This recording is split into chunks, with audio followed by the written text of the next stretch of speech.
Radhe Radhe uncle. Radhe Radhe. Uncle आज का जो मेरा क्वेश्चन है वो ये है, क्या हम स्वतंत्र हैं? क्या अंग्रेजों ने हमें स्वतंत्रता दी?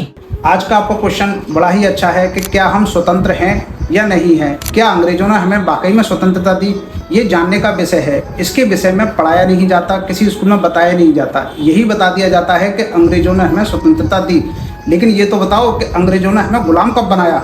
अंग्रेजों ने हमें गुलाम ही नहीं बनाया, तो वो स्वतंत्रता हमें कैसे दे सकते हैं? इतिहास में जो हमें सच बताया जाता है वो अधूरा सच है, कभी पूरा सच बताया ही नहीं जाता कि अंग्रेजों ने हमें कभी गुलाम ही नहीं बनाया, अंग्रेजों ने हम पर कभी शासन ही नहीं किया। कोई भी आप एक भी अंग्रेज राजा का नाम नहीं बता सकते जो इंडिया का राजा बना हो। अंग्रेजों ने कानून के द्वारा शासन किया, किसी भी व्यक्ति को ना अपना गुलाम बनाया, ना किसी भी व्यक्ति पर शोषण किया। अंग्रेजों ने सिर्फ यहाँ के जो अधिकारी थे, जो राजा थे, जो मंत्री थे, उनको ही राज करवाया। अंग्रेजों ने राज करवाया, राज किया नहीं। अंग्रेजों का एक ही नियम था कि किसी भी तरह इंडिया से पैसा लूटो, अधिक से अधिक पैसा को लूटो और अपने देश में ले जाओ, अपने देश को समृद्धशाली बनाओ और एक राजनीतिक और एक व्यावसायिक देश बनाओ, जिससे हमारे देश की तरक्की हो सके, इंडिया की तरक्की ना हो सके। इंडिया से पैसा लूटा, अंग्रेजों का यही उद्देश्य था। इंडिया पर राज करना है, अंग्रेजों का कभी उद्देश्य रहा ही नहीं। अंग्रेजों को समझने के लिए हमें पहले अंग्रेजों की विचारधारा को समझना होगा कि उनकी विचारधारा क्या थी। उनका इंडिया में आने का मतलब ये नहीं था कि हम इंडिया पर शासन करें, इंडिया पर राज करें, इंडिया पर उनको आज़ादी दें या कोई हुकूमत करें। नहीं, उनका सीधा सा फंडा था कि हमें इंडिया से अधिक पैसा लूटना है और अपने देश को समृद्धशाली बनाना है। क्योंकि ब्रिटेन के पास, लंदन के पास, विदेशों के पास पैसा नहीं था। उनके पास टेक्नोलॉजी थी, असला था, बारूद था और बहुत सारी चीज़ें थी उनके पास, जिसे वो बेच सकते थे और दे सकते थे। उनके पास मार्केट नहीं था, खरीदने वाले लोग नहीं थे। तो जो उन्होंने इंडिया में देखा और अपने व्यापार को बढ़ाया और अपनी टेक्नोलॉजी के द्वारा लोगों को राज करवाया। जो भी व्यक्ति ये कहता है कि अंग्रेजों ने भारत को गुलाम बनाया और उस पर शासन किया, ये बात एकदम गलत है। उन्होंने कभी इंडिया पर ना तो शासन किया और ना ही इंडिया को गुलाम बनाया। यहाँ के लोग खुद गुलाम हुए, यहाँ के लोगों ने खुद उनके नियम कायदों को पालन किया।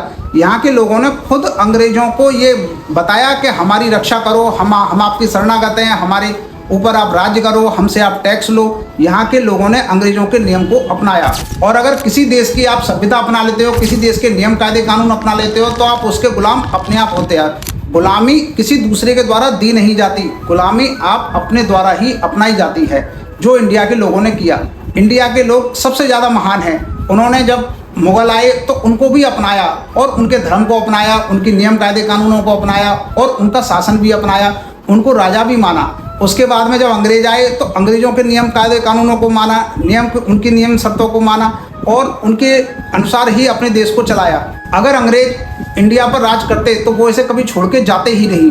तो अंकल, जब अंग्रेजों ने हमें आज़ादी दी ही नहीं तो 1947 में क्या हुआ था? 1947 में भारत को आज़ादी नहीं दी गई, सिर्फ पावर ट्रांसफ़र हुई। अंग्रेजों ने ये कहा कि जिस तरह हम इंडिया को लूट रहे थे, उस तरह यहाँ के जो शासक हैं, यहाँ के जो इंडियन लोग हैं, जो नेता हैं, वो लूट सकते हैं और अपने देश का विकास कर सकते हैं। बस पावर ट्रांसफ़र हुई थी, आज़ादी नहीं मिली, क्योंकि भारत पहले से ही आज़ाद था। अगर सच मायने में देखी जाए कि भारत को आज़ादी कब मिली, तो 1857 में भारत को आज़ादी मिली, जब अंग्रेजों ने सारे राजाओं से मुक्त करा दिया भारत को। अगर अंग्रेज नहीं आते तो आज भी हम मुगलों के गुलाम होते। हम पहले से गुलाम थे, अंग्रेजों ने आके हमें गुलाम नहीं बनाया। अगर हमें अपना स्वतंत्रता दिवस मनाना चाहिए तो 1857 को बनाना चाहिए, 15 अगस्त को नहीं मनाना चाहिए।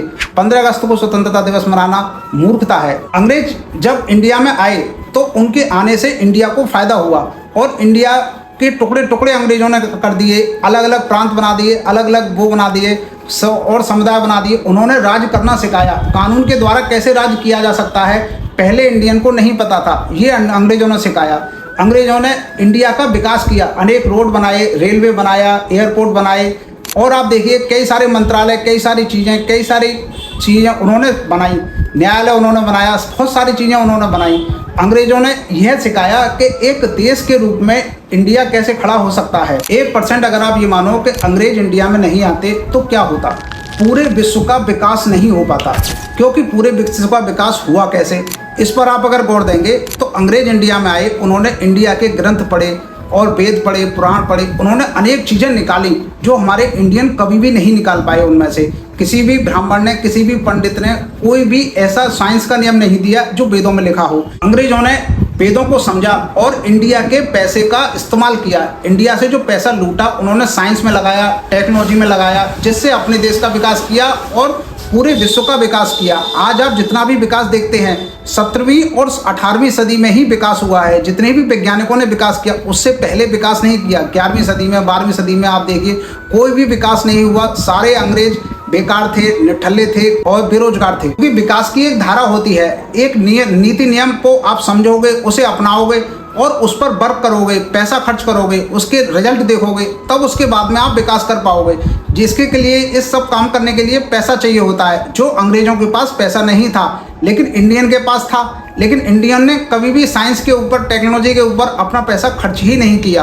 अंग्रेजों ने क्या किया, इंडिया से पैसा लूटा और नीति नियमों को भी जाना और समझा, वेदों के द्वारा, शास्त्रों के द्वारा, और उस पर अप्लाई किया, पैसा खर्च किया, नई रिसर्चें करी, तब उन्होंने विकास किया और पूरे विश्व को उससे अवगत कराया। कोई भी अंग्रेज इस बात से मना नहीं कर सकता कि उसने ज्ञान कहाँ से अर्जित किया। ज़्यादातर अंग्रेजों को आपने सुना होगा, उन्होंने यही कहा कि हमने ये ज्ञान वेदों से लिया, गीता से लिया, पुराणों से लिया, हिंदू सभ्यता से ज्ञान को अर्जित किया और जिसको उन्होंने पूरे विश्व को अवगत कराया और एक विकास पूरे विश्व में ला के खड़ा कर दिया। आज हम टेक्नोलॉजी के द्वारा ही विकसित हैं। आज जितने भी आप विकासशील और विकसित देशों को देखो वह टेक्नोलॉजी के द्वारा ही विकसित हैं, विज्ञान के द्वारा ही विकसित हैं, धर्म के द्वारा विकसित नहीं हैं। धर्म के द्वारा आप विकसित नहीं हो सकते। अगर आपको विकास करना है तो ये बात समझनी होगी कि विज्ञान और धर्म दोनों के द्वारा आप विकास कर सकते हैं। अगर आप धर्म को छोड़ देंगे तो विकास करेंगे तो आपका विकास बेमायने होगा, और आप विज्ञान को छोड़ देंगे, धर्म के द्वारा विकास करेंगे तो आप विकास नहीं कर सकते। ये दोनों एक दूसरे के पूरक हैं, इन दोनों को लेकर ही आप विकास कर सकते हैं। तो अंकल, हमारे स्वतंत्रता सेनानियों ने जो युद्ध किया, इतनी लड़ाइयाँ लड़ी, तो उसका मतलब क्या है? बहुत से लोगों को स्वतंत्रता का मतलब ही नहीं पता कि स्वतंत्रता का मतलब होता क्या है। स्वतंत्रता का मतलब होता है किसी दूसरे के विचारों से मुक्त होना, स्वतंत्रता है। अपने स्वभाव में जीना स्वतंत्रता है। स्वतंत्रता के लिए बहुत से स्वतंत्रता सेनानियों ने अपनी जानें दी, अपनी कुर्बानियाँ दी। बहुत से स्वतंत्रता सेनानियों ने काम किए, लेकिन उन्होंने कभी भी स्वतंत्रता का अर्थ नहीं समझा कि अर्थ होता क्या है। स्वतंत्रता का अर्थ ये नहीं होता कि अंग्रेज हमारे यहाँ से छोड़ के चले गए तो हम स्वतंत्र हो गए। हम आज भी अंग्रेजों के गुलाम हैं, क्योंकि अंग्रेज किसके द्वारा शासन कर रहे थे? अपने कानून के द्वारा, और अंग्रेजों के कानून को ही हमने अपने संविधान में लिख लिया है। आज भी हम अंग्रेजों के कानून का ही पालन कर रहे हैं। जो कानून 1857 में बने हुए हैं वो आज भी हमारे यहाँ यथावत चल रहे हैं। तो हम कहाँ से स्वतंत्र हो गए? हम अंग्रेजों के सारे कानूनों का पालन कर रहे हैं, अंग्रेजों के द्वारा सारे नियम कायदे कानून मान रहे हैं, तो हम आज भी अंग्रेजों के गुलाम हैं। आज़ाद कहाँ से हो गए? स्वतंत्र कहाँ से हो गए? ये सिर्फ एक भ्रमित बात है कि हम स्वतंत्र हैं। स्वतंत्रता किसी व्यक्ति के द्वारा दी नहीं जा सकती। स्वतंत्रता कभी किसी राज्य के द्वारा नहीं दी जा सकती। ऐसे कोई स्वतंत्रता एक शील्ड नहीं है, कोई गिफ्ट नहीं है, कोई उपहार नहीं है जिसे एक दूसरे को दिया जा सके या लिया जा सके।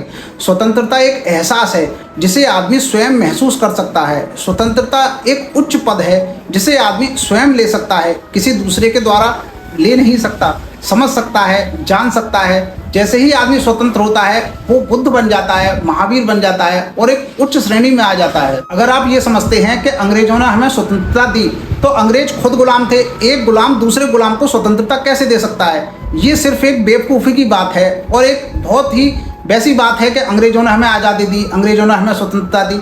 नहीं दी। जब अंग्रेजों के पास खुद आज़ादी नहीं है, आज सारे अंग्रेज गुलाम हैं, अपने ही नियम कायदे कानूनों के गुलाम हैं, अपने ही संविधान के गुलाम हैं, तो वो दूसरे को आज़ादी कैसे दे सकते हैं? आज इंडिया का प्रत्येक व्यक्ति किसका गुलाम है? आप देखिए, संविधान का गुलाम है। किसी भी जनता के आदमी को स्वतंत्रता नहीं दी जा सकती। ये एक भ्रम की बात है कि प्रत्येक आदमी स्वतंत्र है। नहीं, कोई भी आदमी स्वतंत्र नहीं है। किसी ना किसी राज्य का, किसी ना किसी देश का, किसी ना किसी संविधान का गुलाम है, गुलाम था और गुलाम रहेगा। अगर आप वाकई में स्वतंत्र होना चाहते हैं तो व्यक्तिगत स्वतंत्रता पाई जा सकती है। आप किसी देश को स्वतंत्रता नहीं दे सकते, किसी समुदाय को स्वतंत्रता नहीं दे सकते। प्रत्येक व्यक्ति स्वतंत्र हो सकता है, क्योंकि राज्य किससे बनता है? व्यक्तियों से बनता है। देश को कोई गुलाम नहीं बना सकता, लोगों को गुलाम बनाया जा सकता है। देश को कैसे कोई आदमी गुलाम बनाएगा? अगर आप समझते हैं कि देश को गुलाम बनाया अंग्रेजों ने, नहीं, व्यक्तियों को गुलाम बनाया। जो यहाँ के शासक थे उनको गुलाम बनाया। उन्होंने किसी भी देश को गुलाम कोई नहीं बना सकता। अंग्रेज जब भारत आए तो उन्होंने इंडिया के लोगों की महानता देखी कि इंडिया के लोग कितने महान हैं, इनको गुलाम कितनी आसानी से बनाया जा सकता है। इसका उदाहरण आप देके हम बताते हैं कि अंग्रेजों ने किसी यहाँ पर आके क्या दिया लोगों को, एक कानून दिया, एक उन्होंने और अपनी ड्रेस दी, अपनी शिक्षाएं दी, अपने नीति नियम बताए, अपना असला दिया और लोगों को नौकरी पर रखा और लोग उनके गुलाम हो गए। अंग्रेजों के इंडियन गुलाम स्वीकार करी। अंग्रेजों ने लड़ाइयाँ नहीं लड़ी। किसी भी अंग्रेज को आप ऐसा नहीं बता सकते कि उसने अपनी जान गंवाई हो युद्ध के अंदर। किसी भी अंग्रेज ने ऐसा नहीं है कि अपनी बहुत बड़ी वीरता दिखाई हो और कई युद्ध सेनानियों से लड़ गया हो या राजाओं से लड़ गया हो। कोई भी अंग्रेज नहीं लड़ा।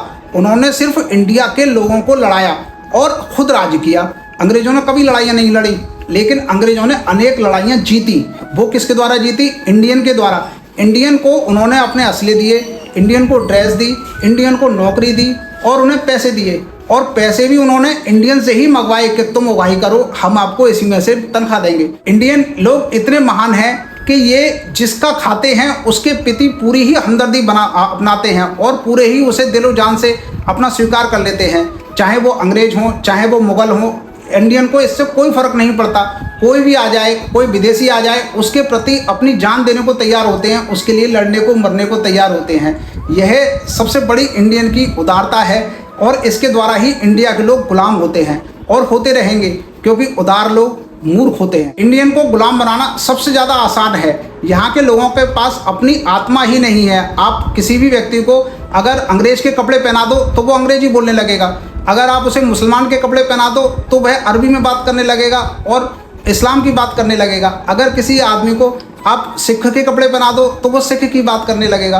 कपड़ों से आत्मा चेंज होती है। यहाँ के लोग इतने महान हैं कि कपड़े जैसे ही बदले आदमी की आत्मा चेंज हो जाती है। किसी भी अंग्रेज को आप अगर ये करेंगे कि उसको इंडियन कपड़े पहना दो तो कोई भी अंग्रेज हिंदी नहीं बोलेगा। लेकिन यहाँ पे उल्टा है, आप किसी भी इंडियन को अंग्रेजी कपड़े पहना दो, अंग्रेजी ड्रेस पहना दो, वो तुरंत इंग्लिश बोलने लगेगा। ये यहाँ की महानता है। हमारे अंदर ये सबसे ज़्यादा विशेषता है कि हम अपने नीति नियमों को नहीं मानते, दूसरों के नीति नियमों को फॉलो करते हैं, मानते हैं और उन्हें पूरी शिद्दत से निभाते हैं। यही हमारी सबसे बड़ी कमजोरी है कि हम अपने नीति नियमों को जानते ही नहीं। और जब तक हम अपने नीति नियमों को नहीं जानेंगे, उन्हें फॉलो नहीं करेंगे, तब तक हम गुलाम ही रहेंगे और गुलाम ही थे, गुलाम ही रहेंगे, कभी आज़ाद नहीं हो सकते।